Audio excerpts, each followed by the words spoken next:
बिस्मिल्लाहिर्रहमानिर्रहीम, अस्सलाम वालेकुम। उम्मीद है आप सब लोग ठीक ठाक होंगे। सर्दियाँ चूँकि अब बहुत ज़्यादा आने लगी हैं और एकदम टेम्परेचर चेंजेस आई हैं, तो मुझे बहुत सारे लोगों की कॉल्स आई हैं कि जिनमें उनके हाथों पैरों में ब्लिस्टर्स बनना शुरू हो गए हैं, कलर चेंजेस आई हैं और एक तरह से अल्सरेशन स्टार्ट हो गई हैं। तो आज की हमारी वीडियो सर्दियों में हाथों पाँव में ज़ख़म होना, सूजन होना, इसके मुतालिक है।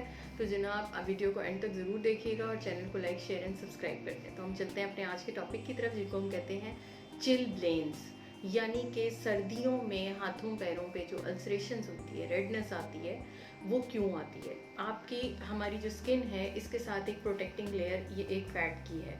तो बहुत ज़्यादा थिन लीन लोग जिनके अंदर फ़ैट का कंटेंट कम होता है, बाज़ औक़ात ये सब में नहीं होता, कुछ लोगों में खून की नालियों में सोजिश आ जाती है, जिसकी वजह से यहाँ सप्लाई रुकती है, यहाँ पे सोजन आ सकती है, रेडनेस आ सकती है, उसके साथ नीलापन आ सकता है और उसके साथ दर्द हो सकती है। ये तमाम चीज़ें हो सकती हैं। एक्सट्रीम केसेस में यहाँ पे पानी के जैसे गुब्बारे टाइप से बनते हैं, ऐसे छोटे छोटे ब्लिस्टर्स बन जाते हैं। अगर वो फट जाते हैं तो वो अल्सर की फॉर्म इख्तियार कर लेते हैं। इसमें सिर्फ खून की नालियाँ ही इन्वॉल्व होती हैं और ये वक्ती तौर पे होता है, और जैसे ही आप उस एनवायरनमेंट से, सर्दी से अपने आप को बचाते हैं, सब चीज़ें रिवर्स बैक हो जाएंगी। ठीक है, तो इस बात को ध्यान करना है कि ये इस्कीमिया नहीं है अनटिल एंड अनलेस वो वाले लोग जिनमें डिजिटल इस्कीमिया होता है। डिजिटल इस्कीमिया का मतलब है कि उंगलियां सिकुड़ चुकी होती हैं, खून की शरियानें बंद होती हैं पहले से, उनमें वर्सनिंग एक अलग तरीके से आती है। ठीक है, वो एक अलग चीज़ है,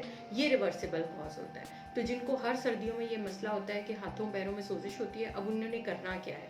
सबसे पहली प्रिवेंटिव चीज़ ये है कि सडन टेम्परेचर चेंजेस को अवॉइड कीजिए। बहुत ठंडे पानी में हाथ डालना, बहुत गर्म पानी में हाथ डालना, दोनों चीज़ें आपके लिए अच्छी नहीं हैं। आपने एक मोतदल पानी में हाथ डालना है। अगर आप हाउसवाइफ हैं, आपने काम करना ही करना है, तो ग्लव्स पहन के कीजिए। दूसरी चीज़, जब पानी का काम ख़त्म हो जाता है, अपने हाथों को रीवॉर्म कीजिए। टॉवल से अच्छी तरह आपने हाथों को पहले क्लीन करना है और उसके बाद थोड़ी देर के लिए उसको उसी में लपेट लेना है, ताकि हाथों का टेम्परेचर मेंटेन हो, मॉइस्चर रिटेन रहे।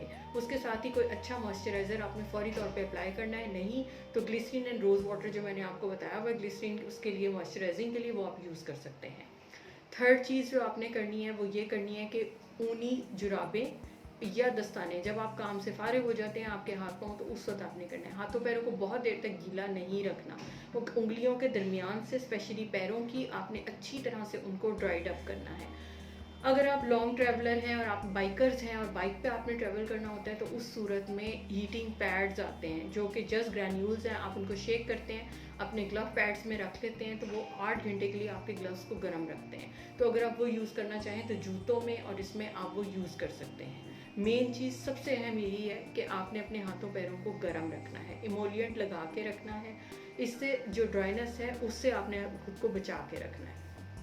खाने में बहुत ज़्यादा ड्राई चीज़ों का इस्तेमाल, ड्राई फ्रूट एक्सेसिव, जो आपके जिस्म से पानी का अखराज करते हैं। हाइपर ऑस्मोलर चीज़ें जो हैं, यानी कि जिनकी पीएच या आपके जिस्म में एक तरह से कंडेंट्स खून की जो आपकी कसावटें हैं जो बढ़ाते हैं, वो वाली चीज़ें आपने यूज़ नहीं करनी। अगर आप स्मोकर हैं तो क्विट करने की स्मोकिंग कोशिश कीजिए। उसके साथ ये कि अगर आपकी कोई अद्विया खून पतला करने वाली हैं और आप पहले से ले रहे हैं, तो उनको बाकायदगी से अपनी लीजिए।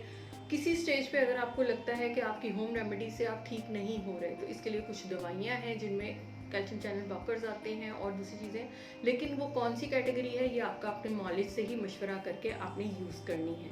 तो मेन एहतियात यही है कि अपने हाथों और पैरों को गर्म रखिए और इमोलिएंट लगा के रखें, ताकि आप चिलब्लेन से बच सकें। तो अपना बहुत ख्याल रखिएगा। फिर मिलेंगे किसी नई वीडियो के साथ, तब तक के लिए अल्लाह हाफ़िज़।